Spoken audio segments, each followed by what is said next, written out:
ഓ മുരുകായ നമ. നമുക്കിന്ന് പത്മനാഭസ്വാമി ക്ഷേത്രത്തിൻ്റെ ഐതിഹ്യം പരിശോധിക്കാം.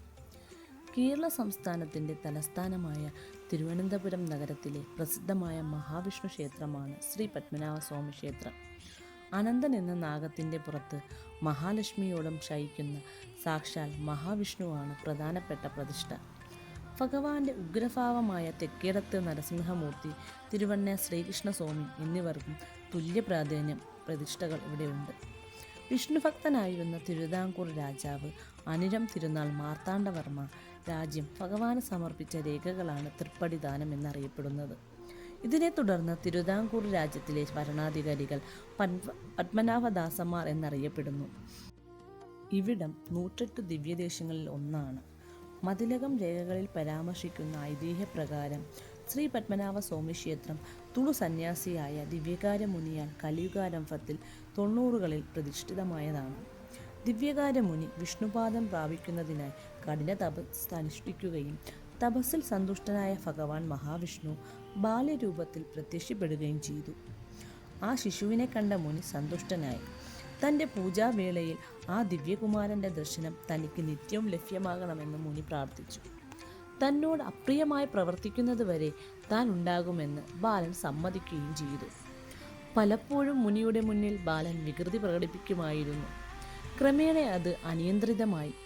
മുനി ധ്യാനത്തിലിരിക്കവേ മഹാവിഷ്ണുവിൻ്റെ പ്രതീകമായി പൂജിച്ചിരുന്ന സാളഗ്രാമം ബാലൻ വായ്ക്കുള്ളിലാക്കി. സാളഗ്രാമം അശുദ്ധമാക്കിയതിൽ രോഷാകുലനായ മുനി ഇടതുകൈ കൊണ്ട് ബാലനെ തള്ളിമാറ്റി. പിണങ്ങിയ ബാലൻ ഇനി എന്നെ കാണണമെങ്കിൽ അനന്തങ്കാട്ടിൽ വരണം എന്നരുവിട്ട് അപ്രത്യക്ഷനായി. ബാലന്റെ വേർപിരിയിൽ ദുഃഖിതനായ മുനി ബാലനെ കാണാൻ അനന്തങ്കാട് തേടി യാത്ര തുടർന്നു. ദിവ്യകാര മുനിയല്ല, വില്യമംഗലമായിരുന്നു അനന്തങ്കാട്ടിൽ വന്നതെന്നും ദർശനം അദ്ദേഹത്തിനാണ് ലഭിച്ചതെന്നുമുള്ള മറ്റൊരു ഐതിഹ്യം കൂടി പ്രചാരത്തിലുണ്ട്. ഒരിക്കൽ ഗുരുവായൂരപ്പന് വില്യമംഗലം സ്വാമിയാർ ശംഖാഭിഷേകം നടത്തുകയായിരുന്നു.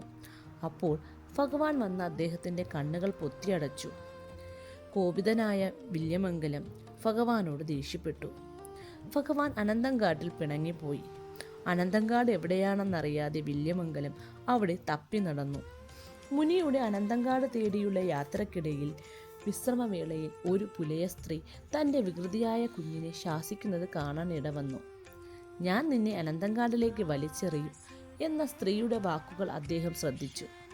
മുനി പുലിയ സ്ത്രീയെയും കൂട്ടി അനന്തങ്കാട്ടിലേക്ക് പോവുകയും അവിടെ അനന്തശായിയിൽ ലക്ഷ്മി സമേതനായി സാക്ഷാൽ ശ്രീ പത്മനാഭ പള്ളികൊള്ളുന്ന ദർശനം ലഭിക്കുകയും ചെയ്തു. മുനി പിന്നീട് ഭഗവത് ദർശനത്തിനായി അവിടെ തപസ് അനുഷ്ഠിച്ചു. അധികം വൈകിയില്ല. അവിടെ ഉണ്ടായിരുന്ന വൻവൃക്ഷം കടപുഴകി വീഴുകയും മഹാവിഷ്ണു അനന്തശായിയായി മുനിക്ക് മുന്നിൽ പ്രത്യക്ഷപ്പെടുകയും ചെയ്തു. ഭഗവാന്റെ ശിരസ് തിരുവല്ലത്തും പാദങ്ങൾ തൃപ്പാപ്പൂരും ഉദരഭാഗം തിരുവനന്തപുരത്തുമായി കാണപ്പെട്ടു. ഇന്ന് 3 ക്ഷേത്രങ്ങളുണ്ട്. ഭഗവത് സ്വരൂപം പൂർണ്ണമായും ദർശിക്കാൻ കഴിയാത്ത വണ്ണം വലിപ്പമുള്ളതായിരുന്നു അത്രേ. തൻ്റെ കൈവശമുണ്ടായിരുന്ന യോഗദണ്ഡിൻ്റെ 3 ഇരട്ടി നീളമായി ഭഗവത് സ്വരൂപം ദർശിക്കാനാകണമെന്ന് പ്രാർത്ഥിച്ചു. ആ പ്രാർത്ഥനയുടെ ഫലമായി ഇന്നു കാണുന്ന രൂപത്തിൽ ദർശനം കിട്ടിയെന്നാണ് ഐതിഹ്യം.